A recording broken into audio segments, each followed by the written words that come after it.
అన్నదాత అన్నదాత మీ అన్నదాత, చెమటోడ్చి ఆహారాన్నందించే రైతన్నా, అనునిత్యం నీ కండదండగా నిలిచే నేస్తం ఎవరన్నా.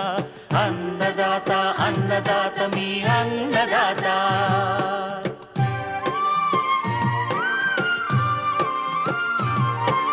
నూతన రీతుల సాగుబడికి, నూరింతలు పెరిగే దిగుబడికి సూచనలిచ్చే సస్య రక్షణకు, పశు పోషణకి శాస్త్ర విజ్ఞానం అందించి ముందుకు నడిపే తెలుగు రైతు భారతదేశానికి మకుటం అయ్యేలా తీర్చిదిద్దే ఆశయంతో మిమ్ము మేలు కొలిపేది అన్నదాత.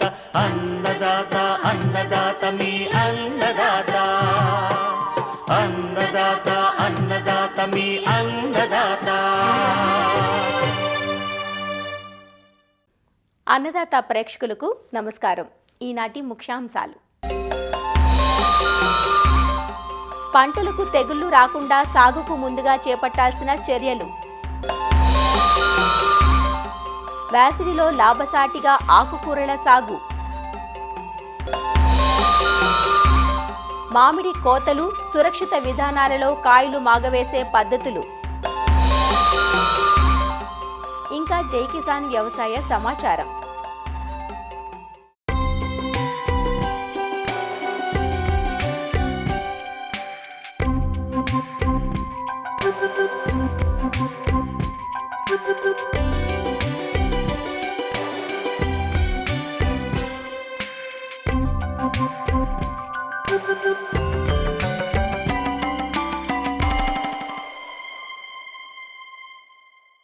నిన్న మొన్నటి వరకు పైర్లపై దాడి చేసిన చీడపీడలు ఇప్పుడు ఎక్కడ ఉంటాయి? ప్రస్తుతం పొలాలన్నీ ఖాళీగా ఉండే సమయం కదా, మరి వాటికి జీవనమేలా అనే సందేహం మీకు ఎప్పుడైనా వచ్చిందా? ముఖ్యంగా తెగుళ్లను కలుగజేసే శిలీంధ్రాలన్నీ పంట అవశేషాలు, పొలం గట్లపై ఉండే కలుపు మొక్కలను ఆవాసాలుగా మార్చుకొని గడుపుతూ ఉంటాయి. తిరిగి జూన్ జూలై మాసాల్లో విత్తుకునే పంటలపై దాడిని ప్రారంభిస్తాయి. నేల ద్వారా, విత్తనం ద్వారా వ్యాపిస్తూ వాటి జీవిత చక్రాన్ని కొనసాగిస్తాయి. వరిలో అగ్గి తెగులు, మానిపండు, మొక్కజొన్న, కంది, శనగ పైర్లలో ఎండు తెగులు, వేరుశెనగలో కాండం కుళ్ళు తెగులు వంటివి అలాంటివే. శిలీంధ్రపు తెగుళ్లు వ్యాప్తి చెందకుండా ఉండాలంటే పంటలు విత్తుకోవడానికి ముందుగానే కొన్ని యాజమాన్య చర్యలు చేపట్టాలి. వివరాలు డాక్టర్ వైఎస్ఆర్ ఉద్యాన విశ్వవిద్యాలయం, విజయనగరం జిల్లా పార్వతీపురం ఉద్యాన కళాశాల తెగుళ్ల విభాగం assistant professor doctor N Jhansi Rani నుంచి తెలుసుకుందాం. భూమి ద్వారా వ్యాపించే తెగులు, వాటి యొక్క నివారణ చర్యలు చేపట్టడానికి దానికి సంబంధించిన సమాచారం చెప్తాను. ఫైటోప్తెరా, పిథియం శిలీంధ్రాలు భూమి ద్వారా వ్యాపించే తెగులకు కారకాలు. మనకి అన్ని మొక్కల్లోనూ పండ్లు, కూరగాయలు, సుగంధ ద్రవ్యాలు అండ్ నార్మల్ వరి, మొక్కజొన్న వీటన్నిటిలో కూడా ఈ తెగుల ద్వారా చాలా నష్టపోతున్నారు. అన్ని రకాలుగా మనం ఎలా సమగ్ర యాజమాన్య పద్ధతులు ఎలా తెలుసుకోవాలన్న దాని గురించి చెప్తాను. ముందుగా వేసవి కాలంలో భూమిని లోతుగా దున్నుకోవాలి. 15 నుంచి 10 సెంటీమీటర్ల లోతుగా దున్నుకోవాలి. దీని ద్వారా భూమిలో ఉన్న శిలీంధ్ర బీజాలు ఎండ తీవ్రతకు చనిపోతుంది. ఆధునిక పద్ధతుల్లో వాడుతున్న పద్ధతి ఏంటంటే సాయిల్ సోలరైజేషన్. అంటే భూమి యొక్క పైన ఉపరితల భాగాన్ని ప్లాస్టిక్ మల్చ్తో కవర్ చేయాలి. 25 మైక్రాన్స్ పాలిథిన్ మల్చ్తో భూమిని కవర్ చేసేయాలి వేసవి కాలంలో. దీని ద్వారా కూడా భూమిలో ఉన్న శిలీంధ్రాల యొక్క బీజాలు అవన్నీ కూడా చనిపోతాయి. ఆ తర్వాత మనం పాటించాల్సినది ఏంటంటే విత్తన శుద్ధి. జీవ నియంత్రణ శిలీంద్రనాశిని ట్రైకోడర్మా విరిడే యూస్ చేయొచ్చు. వరి, మొక్కజొన్న, ఇంకా రాగులు ఇలాంటి వాటికైతే 5 నుంచి 10 గ్రాముల దాకా ట్రైకోడర్మా విరిడేని విత్తనాలతో కలిపి తర్వాత దాన్ని నాటడానికి ఉపయోగించాలి. కూరగాయలు, పండ్ల తోటలు వీటిలో అయితే ట్రైకోడర్మా విరిడేతో పాటు సుడోమోనాస్ ఫ్లోరిసెన్స్ 5 నుంచి 10 గ్రాములు విత్తనాలతో కలిపి తర్వాత దాన్ని నాటడానికి ఉపయోగించుకోవాలి. ఈ సేమ్ ట్రైకోడర్మా విరిడేనే FIM ప్లస్ 10 కేజీల వేపపిండి, ఈ మిశ్రమంతో ట్రైకోడర్మా విరిడే కలిపి దానిని మనం మొక్కలు నాటే ముందు ఆ దుక్కికి వేయడం వల్ల కూడా భూమి ద్వారా వ్యాపించే తెగుళ్లను నివారించవచ్చు.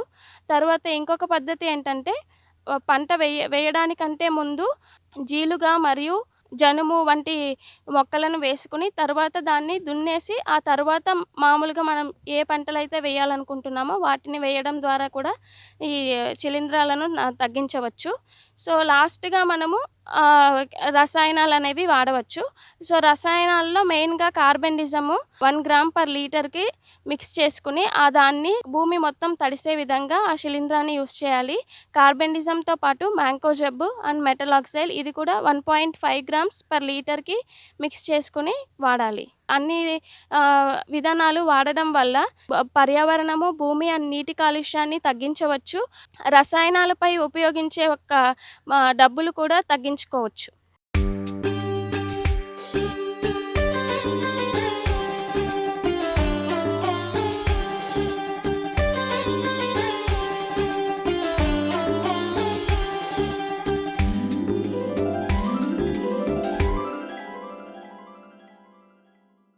ఆకుకూరలు పోషకాల గనులు. ప్రతిరోజు వీటిని ఆహారంలో చేర్చడం వల్ల ఆరోగ్యానికి రక్షణ లభిస్తుందని నిపుణులు సూచిస్తూ ఉంటారు.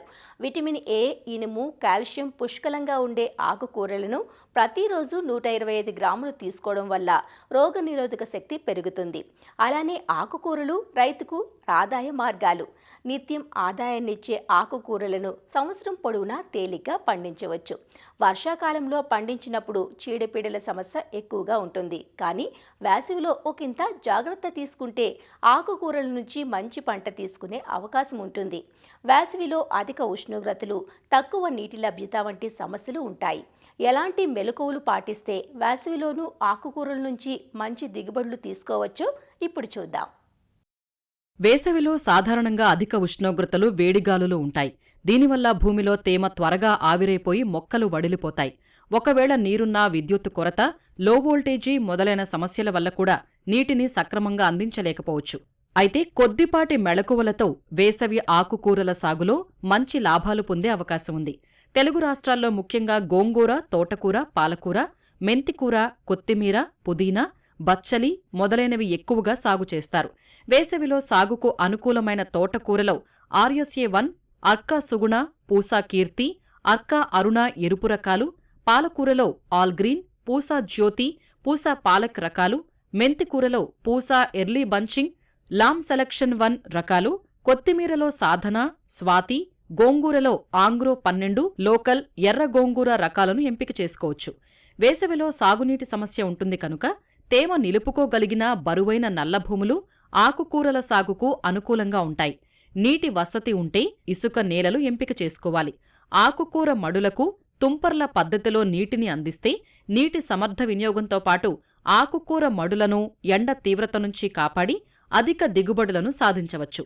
ముఖ్యంగా వేసవి సాగుకు సూచించిన రకాలను ఎంపిక చేసుకుంటే అవి నీటి ఎద్దడిని తట్టుకుని మంచి దిగుబడినిస్తాయి. బాగా దుక్కి చేసిన నేలలో ఆఖరి దుక్కిలో ఎకరాకు 10 నుంచి 15 టన్నుల పశువుల ఎరువు, 200 కిలోల వేపపిండి వేసి కలియతున్నాలి. వీలైనంత ఎక్కువ మోతాదులో సేంద్రియ ఎరువులు, వాటితో పాటు జీవన ఎరువులు వాడితే మంచి ఫలితముంటుంది. సేంద్రియ ఎరువుల వాడకం వల్ల నేల గుల్లబారి ఎక్కువ రోజులు తేమ నిల్వ ఉంటుంది. 2 వరుసల మధ్య వరిగడ్డి, వేరుశనగ పొట్టు, ఎండుటాకులు పరిస్తే నేలలో తేమ సంరక్షించబడుతుంది. ఆకు దిగుబడి పెంచటానికి 2% యూరియా, జిబ్బరెల్లిక్ ఆమ్లం 50 మిల్లీగ్రాములు లీటరు నీటికి కలిపి పిచికారీ చేయటం వల్ల ఆకు దిగుబడి పెరుగుతుంది. పైరు నీటి ఎద్దడిని తట్టుకుంటుంది. ఆకుకూరలు విత్తిన వెంటనే నీరు పెట్టాలి. మళ్లీ 3వ రోజు నీరు పెట్టి నేల స్వభావాన్ని, వాతావరణ ఉష్ణోగ్రతలను బట్టి తేలిక నేలలో 4 నుంచి 5 రోజుల వ్యవధిలో, బరువు నేలలో 6 నుంచి 8 రోజులకు ఒకసారి నీటి తడివ్వాలి. తోటకూర విత్తిన తర్వాత నెమ్మదిగా నీటిని పారించాలి. లేకపోతే నీటితో విత్తనం కొట్టుకుపోయి మొలక శాతం తగ్గుతుంది. ఆకుకూరల్లో దిగుబడి ముఖ్యంగా వేసవిలో నీటి యాజమాన్యంపైనే ఆధారపడి ఉంటుంది. ప్రతి కోత తర్వాత పైపాటు ఎరువులు చల్లి నీరు పెట్టాలి. సక్రమ నీటి యాజమాన్యం పాటించాలి. కలుపు మొక్కలు నీటికి, ఎరువులకు పోటీ పడతాయి కాబట్టి పొలంలో కలుపు మొక్కలు లేకుండా చూసుకోవాలి. అన్ని ఆకుకూరల పంటల్లో విత్తిన 24 గంటల్లోపు కలుపు నివారణకు పెండిమిథాలిన్ ఎకరాకు 1.2 లీటర్లు చొప్పున 200 లీటర్ల నీటిలో కలిపి పిచికారీ చేసి 30 రోజుల వరకు కలుపును నివారించవచ్చు. ఆకుకూరలకు రసం పీల్చే పురుగులు, గొంగళి పురుగులు బెడద ఉంటుంది. వీటి నివారణకు వీలైనంత వరకు రసాయన పురుగుమందులను వాడకపోవడమే మంచిది. వేప సంబంధిత, వృక్ష సంబంధిత పురుగుమందుల్ని మాత్రమే వాడాలి. వేసవిలో ఆకుకూరలు ఎండవేడికి తట్టుకోలేవు కనుక మొక్కలకు నీడనిచ్చే విధంగా ఆముదం, మొక్కజొన్న లాంటి పంటలను ఉత్తర దక్షిణ దిశలో నాటుకోవడం ఎంతో మంచిది. బోదెలు, కాల్వలు తూర్పు పడమర దిశలో చేసి నాటితే ఒక మొక్క నీడ మరో మొక్కపై పడి ఎండ తీవ్రత తగ్గుతుంది. అలాగే 30-50% నీడనిచ్చే షేడ్ నెట్లను ఏర్పాటు చేసుకుంటే ఎండ తీవ్రత తగ్గి దిగుబడులు పెరుగుతాయి. ఉన్న కొద్దిపాటి నీటిని బిందు లేదా తుంపర్ల పద్ధతిలో ఇవ్వటం వల్ల కొద్దిపాటి నీటితో ఎక్కువ విస్తీర్ణంలో పంటలు సాగు చేయవచ్చు. 1 ఎకరాకు సరిపడా నీటితో డ్రిప్ ద్వారా 2.5 ఎకరాల్లో, తుంపర్ల పద్ధతిలో 1.5-2 ఎకరాల్లో సాగు చేయవచ్చు. సాధారణ పద్ధతిలో నీరు ఇచ్చే పంటల్లో ఎండ తీవ్రత తగ్గించటానికి అప్పుడప్పుడు సాయంత్రం వేళల్లో ఆకులపై నీటిని పిచికారీ చెయ్యాలి. 5 గ్రాముల పొటాషియం నైట్రేట్ను లీటరు నీటికి కలిపి పిచికారీ చేయటం వల్ల మొక్కకు నీటి ఎద్దడి తగ్గుతుంది. అలానే వేపపూత వేసిన యూరియా వాడాలి. 10 కిలోల యూరియాకు 1 కిలో చొప్పున వేపపిండి కలిపి పొలంలో వెదజల్లాలి. వేపపూత వల్ల యూరియా ఎండవేడికి త్వరగా ఆవిరి కాకుండా ఉండి మొక్కకు నెమ్మదిగా అందుతుంది. వేసవిలో ఆకుకూరలు సాగు చేసే రైతులు ఈ మెళకువలు పాటించి మంచి దిగుబడిని పొందవచ్చు.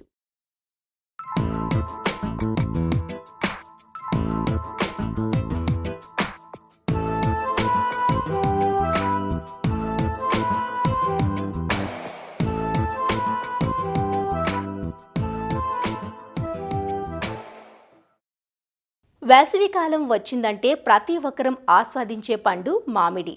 ఇలాంటి మధురమైన మామిడి పండ్ల డిమాండ్ను సొమ్ము చేసుకోవడానికి దళారులు, వ్యాపారస్తులు తమ వంతు ప్రయత్నం చేస్తుంటారు. సాధారణంగా ఏప్రిల్ నుంచి మొదలుపెట్టి ఆలస్యంగా వచ్చే రకాలైతే జూలై వరకు కాయలు కోతకొస్తూ ఉంటాయి. మార్కెట్ డిమాండ్ అందిపుచ్చుకునేందుకు పూర్తిగా పక్వానికి రాని లేత కాయలను తెంపి విషపూరితమైన కాల్షియం కార్బైడ్ లాంటి నిషిద్ధ రసాయనాలను వేసి మగ్గపెడుతున్నారు. కాల్షియం కార్బైడ్ వేసి మగ్గపెట్టిన పండ్లను తినడం వల్ల అనారోగ్య సమస్యలు, క్యాన్సర్ వంటి ప్రాణాంతక వ్యాధులు తలెత్తే ప్రమాదం ఉంటుంది. అలా కాకుండా పక్వానికి వచ్చిన పండ్లను కోసుకుని సహజ సిద్ధమైన లేదా సురక్షితమైన పద్ధతుల్లో కనుక మగ్గబెడితే పండ్లు మధురంగా ఉండటమే కాదు, ఆరోగ్యానికి ఎలాంటి హాని చేయవంటూ మామిడికాయల కోతలు, మాగవేతలో ఆచరించాల్సిన శాస్త్రీయ పద్ధతుల గురించి తెలియజేస్తున్నారు శ్రీ కొండా లక్ష్మణ్ ఉద్యాన విశ్వవిద్యాలయం సంగారెడ్డి ఫల పరిశోధనా స్థానం సీనియర్ శాస్త్రవేత్త మరియు అధిపతి డాక్టర్ సుచిత్ర. మామిడి కానీ ఇంకా ఏ పండ్లు మనం చూసుకున్నా కూడా దానిలో ఉండే వాసన కానీ, దాని యొక్క రంగు కానీ, ఆ యొక్క మధురత్వం అనేది కేవలం మాగిన తర్వాత మాత్రమే రంగు, రుచి రావడం అనేది మనం చూస్తూ ఉంటాము. ఈ రంగు, రుచి రావడానికి ఈ మాగడం అనే ప్రక్రియ సహజమైన ప్రక్రియ. ముందుగానే కోసి వాటిని ఎగుమతి పంపించడానికి కానివ్వండి, లోకల్ మార్కెట్ కానీ, ఇంటర్నేషనల్ మార్కెట్ కానీ, దూర ప్రాంతాలకు తరలించడానికి మనకు ముందస్తుగానే మనం కోసి మాగబెట్టడం అనేది జరుగుతుంది. కృత్రిమంగా మనం మాగబెట్టే విషయానికి వస్తే అది ఎప్పుడు చేయాలి, ఎలా చేయాలనేది చాలా చాలా ముఖ్యమైనది. దాని వెనక శాస్త్రీయతను జోడించినట్లయితే మనము ఒక మంచి మధురమైన ఫలాలను పొందే అవకాశం ఉంటుంది. ఎప్పుడు కోత కొయ్యాలనేది చాలా చాలా ముఖ్యమైన ప్రక్రియ. మామిడి పండు చూసినట్లయితే బాహ్యంగా కొన్ని మార్పులు అనేది జరుగుతుంది, ఇంకా లోపల కూడా అంటే అంతర్గతంగా కూడా కొన్ని మార్పులు అనేది జరుగుతుంది. మనం బాహ్యంగా మనం చూసినట్లయితే ఈ కలర్ అనేది ముదురు ఆకుపచ్చ రంగు నుంచి లేత ఆకుపచ్చ రంగు అంటే ఆలివ్ గ్రీన్ యొక్క కలర్ మారడం అనేది జరుగుతుంది. సో కొన్ని వెరైటీస్ అంటే హిమాయత్లో కానీ, బంగన్బెల్లిలో కానీ తెల్లటి స్వేద గ్రంథులు అనేవి వాటి మీద ఉంటాయి. అవి స్పష్టంగా కనిపించడం అనేది మనకు కనిపిస్తుంది. సో భుజాలు అనేది పెరగడం అనేది జరుగుతుంది. కొన్ని రౌండ్ రకాలు ఉంటాయి. అల్ఫాన్సో అనేది కూడా ఎక్స్పోర్ట్ వెరైటీ. అది కాయ అనేది రౌండ్గా రావడం, గట్టిగా మారడం అనేది జరుగుతుంది. లోపల చూసినట్లయితే అంతర్గతంగా కాయ తెలుపు నుంచి పసుపు పచ్చ రంగుకి కానీ, కొన్ని రకాల్లో అంటే వికారాబాద్, మహబూదా లాంటి రకాల్లో లైట్గా ఆరెంజ్ కలర్ రావడం చోటు చూసుకునే మార్పులు. ఇవే కాకుండా మనకు చక్కెర శాతం కూడా పెరిగే అవకాశం ఉంటుంది, పులుపు శాతం తగ్గుతుంది, ఇంకా బీటా కెరోటిన్ అనేది పెరుగుతుంది, విటమిన్ సి అనేది తగ్గడము. సో ఇలాంటి మార్పులు అనేవి మనకి చోటు చేసుకుంటుంది.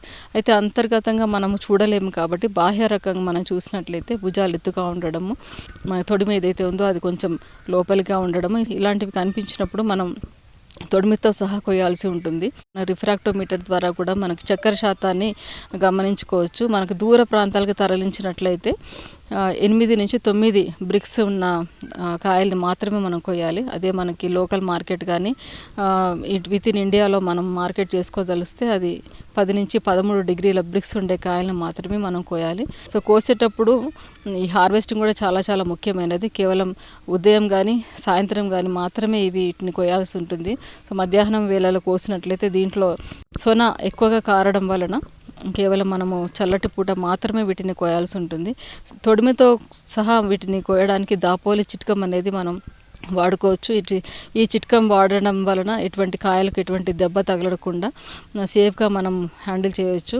సో కోసిన కాయల్ని మనము బోర్లా అంటే వెదురు చట్రంలో మనం బోర్లా ఉంచేసి సొన కారిన తర్వాత దాని తర్వాత మన నీడ ప్రాంతానికి తరలించి ఈ యొక్క లోపల మన ఏదైతే మనకి జీవ పద్ధతులు రసాయన ప్రక్రియలు జరుగుతుండడం వలన కాయ అనేది వేడిగా ఉంటుంది కాబట్టి ఆ వేడిని తగ్గించాలి. ఈ తగ్గించడానికి మనం రూమ్ టెంపరేచర్లు కానీ కూల్ వాటర్లు కానీ ఎయిర్ కూలర్ ప్రాంతాలు కానీ మనం పెట్టినట్లయితే కాయలో ఉన్న వేడి అనేది తగ్గే అవకాశం ఉంటుంది. ఈ వేడిని తగ్గించకుండా మార్కెట్కి మనం పంపించినట్లయితే కాయ అనేది తొందరగా పాడవడం, నిల్వ శాతాన్ని కోల్పోవడం, తొందరగా వాటిని కుళ్ళిపోవడం అనేది జరుగుతుంది. కాబట్టి ఈ యొక్క ఫీల్డ్ హీట్ ఆ వేడిని అనేది తగ్గించడం అనేది చాలా చాలా ముఖ్యమైనది. సో వీటి తర్వాత వాటిని శుభ్రంగా కడిగి దాని తర్వాత స్టోరేజ్కి కానీ రైపనింగ్కి కానీ మనం పంపించాలి. రైపనింగ్లో మనం 3 రకాలుగా చేయొచ్చు. అంటే లార్జ్ స్కేల్ పద్ధతులు అంటే చాలా పెద్ద ఎత్తున చేయాలనుకుంటే దీన్ని రైపనింగ్ ఛాంబర్స్లో మనం చేయాల్సి ఉంటుంది. రైపనింగ్ ఛాంబర్స్ ప్రైవేట్ కంపెనీ వాళ్ళు కానీ ఇంకా గవర్నమెంట్ సబ్సిడీ ద్వారా కానీ రైపనింగ్ ఛాంబర్స్ అక్కడక్కడ మనకి అందుబాటులో ఉన్నాయి. సో వాటిలోకి తరలించి మనం ఈ మాగబెట్టడం అనేది చేసుకోవచ్చు. ఈ యొక్క రైపనింగ్ ఛాంబర్లో ఇథిలిన్ అనేది అంటే ఇది సహజమైన గ్యాస్ దాంట్లో ఉండేది. అంటే మామిడి పండులో కానీ ఏ పండులో అయినా కూడా మనం మాగేటప్పుడు న్యాచురల్ హార్మోన్ అంటాం. అయితే దీన్ని మనము పొడి రూపంలో గ్యాస్ రూపంలో మనము కృత్రిమంగా తయారు చేసి వాటిని బాహ్యంగా మనం అవుట్ సైడ్ ఉపయోగించినట్లయితే దీని ద్వారా కూడా మనం పండడం అనేది మాగబెట్టడం అనేది చేసుకోవచ్చు. ఇథిలిన్ ఛాంబర్లో గ్యాస్ సిలిండర్ని మనం ఏర్పాటు చేసుకొని 100 నుంచి 150 ppmలు వరకు వదిలినట్లయితే ఈ యొక్క కాయలు అనేది మాగడం అనేది జరుగుతుంది. ఇథిలిన్ ఛాంబర్లో మనకి 20 నుంచి 24 డిగ్రీ సెంటీగ్రేడ్ వరకు గది ఉష్ణోగ్రత ఉండాలి. 90 నుంచి 95% వరకు రిలేటివ్ హ్యూమిడిటీ తేమ శాతం మనకి ఉండాలి. ఈ గ్యాస్ ఎన్నిసార్లు వదలాలి అంటే కనీసం ఒక 3 సార్లు అన్నా 12 గంటల వ్యవధిలో 3 సార్లు వదలాల్సి ఉంటుంది. వదలక ముందు మనము తలుపులు అవి తెరుచుకొని సో తర్వాత ఒక గంట సేపు అయిన తర్వాత వాటిని మూసేసి తర్వాత గ్యాస్ వదలాలి. సో గ్యాస్ వదిలిన తర్వాత మళ్ళీ 12 గంటలకి మళ్ళీ తలుపులు అనేది తెరుచుకున్నట్లయితే ఇతర వాయువులు ఏదైతే ఉన్నాయో కార్బన్ డైఆక్సైడ్ లాంటి వాయువులు అవన్నీ బయటికి వెళ్ళిపోవడం అనేది జరుగుతుంది. సో దాని తర్వాత మళ్ళీ గది తలుపులు మూసినట్లయితే 24 నుంచి 1.5 రోజుల్లో ఈ యొక్క ప్రక్రియ పూర్తవుతుంది. దాని తర్వాత మళ్ళీ తిరిగి నార్మల్ టెంపరేచర్కి అంటే మామూలుగా గది తలుపులన్నీ తెరిచి ఉంచినట్లయితే అది ఒక 2 రోజుల్లో కలర్ అనేది మారడం అనేది జరుగుతుంది. సహజంగా ఒక మంచి రుచి కలర్తో పాటు మాధుర్యమైన పండ్లని మనం పొందుకోవచ్చు. సో ఇది ఇథిలిన్ ఛాంబర్ మీడియం స్కేల్లో మనం చూసినట్లయితే ఇది ఏ రైతు అయినా కూడా ఉపయోగించుకునే పద్ధతి. వాళ్ళ దగ్గర ఏదైతే గది ఉందో దాన్ని ఇథిలిన్ ఛాంబర్గా మార్చుకునే అవకాశం ఈ యొక్క మీడియం స్కేల్లో మనకు కనిపిస్తుంది. సో దీనికి కనీసం 10x10x10 అంటే యొక్క గదులు ఏదైతే గదులైనా కూడా గాలి చొరబడకుండా ఈ కిటికీలన్నీ కూడా మూయడం వాటన్నిటిని సీల్ చేసుకొని సో లోపల ఇథిలిన్ క్యాన్ అనేది మనం పెట్టుకోవాలి, లేకపోతే సిలిండర్ అనేది మనం పెట్టుకోవాలి. సో ఆ సిలిండర్కి మనకి ఒక గేజ్ ఉంటుంది. ఆ గేజ్లో ఎంత మనం వాయువు రిలీజ్ చేయాలనేది కూడా మనకి సో దాని మీద కనిపిస్తుంది. కాబట్టి ఈ కాయలన్నీ పేర్చుకున్న తర్వాత క్యాన్లో నుంచి కానీ సిలిండర్లో నుంచి కానీ మనం వాయువు విడుదల చేసినట్లయితే 100 నుంచి 150 ppm. సో అదే పద్ధతిలో 12 గంటలకు ఒకసారి 3 సార్లు మనం వీటిని విడుదల చేయాలి. సో దాని తర్వాత మళ్ళీ గది ఉష్ణోగ్రతలో తలుపులన్నీ బార్లా తెరిచి ఒక 2 రోజులు కానీ 1.5 రోజులు కానీ మనం పెట్టినట్లయితే ఇవి కలర్ మారడము లోపల ఈ యొక్క మాగడం అనే ప్రక్రియ పూర్తయిపోతుంది. సో దాని తర్వాత మనం మార్కెట్ చేసుకోవడానికి అవకాశం ఉంటుంది. గృహ వ్యవస్థలో మనం చేసుకోవాలనుకుంటే కేవలం 1 క్వింటాల్ అంటే ఒక 6 క్రేట్లని పట్టే విధంగా దీన్ని సులభంగా చేసుకోవచ్చు. అయితే 1 మీటర్ వెడల్పు, 1 మీటర్ ఎత్తు, 1 మీటర్ పొడవు స్ట్రక్చర్ని మనం ఏర్పాటు చేసుకొని దాని చుట్టూ మనం పాలిథిన్ కనుక వేసుకున్నట్లయితే సో దాని లోపల యొక్క క్రేట్లను కానీ కాయలతో పాటు పెట్టుకొని ఈ క్యానిస్టర్లను కానీ క్యాన్లను కానీ ఒక ఇథిలిన్ సిలిండర్ని కానీ మనం లోపల మనం స్ప్రే చేసినట్లయితే 100 నుంచి 150 150 ppm. సో తప్పకుండా ఇవి కూడా అదే విధంగా మనకి సహజ సిద్ధంగా పండే అవకాశం ఉంటుంది. అయితే ఇది గ్యాస్ రూపంలో ఇలా జరుగుతుంది. అయితే మనకి డిప్ మెథడ్లో కూడా మనం దీన్ని చేసుకోవచ్చు. ఇథిలిన్ అనే ద్రావణం మనం 1 మిల్లీలీటర్లు 5 లీటర్ల నీటికి మనం కలుపుకొని, సో దాంట్లో మనం ఈ పక్వానికి వచ్చిన పచ్చికాయలు మాత్రమే ఇది ఈ పద్ధతిలో మనం చేయాల్సి ఉంటుంది. వీటిని ముంచి వాటిని ఆ యొక్క 1 metre by 1 metre by 1 metre ఆ యొక్క ఛాంబర్లో మనం పెట్టినట్లయితే 24 hours తర్వాత మళ్ళీ తిరిగి నార్మల్ టెంపరేచర్కి పెట్టినట్టయితే కూడా అది తొందరగా రైపెన్ కావడం అనేది మనకు జరుగుతుంది. ఇప్పుడు పొడి రూపంలో కూడా అంటే ఇథిలిన్ వాయువుని పొడి రూపంలో చేసుకుని ఆ యొక్క సాచెట్స్ని కూడా మనం వాడుకునే అవకాశం ఉంటుంది. దీన్ని ఎన్రైప్ అని గవర్నమెంట్ వారు తయారు చేసినదే. సో ఇది మన ఎన్రైప్ ప్యాకెట్లు అనేది దొరుకుతుంది. ఆ ప్యాకెట్ మీద ఒక 2 చిన్న రంధ్రాలు గుండు సూదితో పెట్టడం, క్రేట్లో కానీ కార్టన్లో కానీ వీటిని ఒక 10 కేజీలకి ఒక ప్యాకెట్ చొప్పున పెట్టుకున్నట్లయితే అది 24 hours పండే అవకాశం ఉంటుంది. ఇలాంటి మెథడ్ కాకుండా మనకి ట్రెడిషనల్ అంటే ప్రాచీన పద్ధతిలో చూసుకున్నట్లయితే ఎండుగడ్డి కూడా ఉపయోగించి మనం పండించడం అనేది జరుగుతుంది. ఎండుగడ్డి ఒక లేయర్, దాని తర్వాత మామిడి పండ్లు ఒక లేయర్, అలాగే మళ్ళీ దాని మీద మళ్ళీ ఎండుగడ్డ పెట్టేసి సో అలా లేయర్లుగా మనం పేర్చుకొని బుట్టల్లో కానీ లేకపోతే కార్టన్లో కానీ బాస్కెట్స్లో కానీ మనం పెట్టుకున్నట్లయితే ఒక 2 నుంచి 3 రోజుల్లో మనం పండే అవకాశం ఉంటుంది. ఇది కాకుండా మన మామిడి పండు మధ్యలో పండిన మామిడి పండుని కానీ పండిన అరటి పండుని కానీ కూడా మనం పెట్టినట్లయితే ఇథిలిన్ అనే వాయువు లోపల సహజంగా ఉంటుంది కాబట్టి దీంట్లో నుంచి ఇథిలిన్ రిలీజ్ అయిపోయి చుట్టూ ఉన్న పచ్చికాయల్లో కూడా మనకి పండే ప్రక్రియని ఉత్తేజపరుస్తుంది కాబట్టి దీన్ని కూడా మనం గృహస్థ వ్యవస్థలో మనం వాడుకోవచ్చు.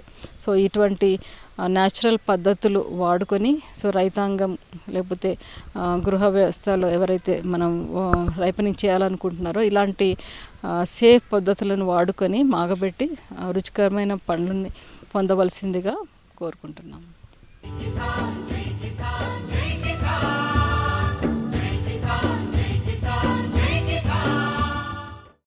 వ్యవసాయ సమాచారం ఇప్పుడు జై కిసాన్లో చూద్దాం.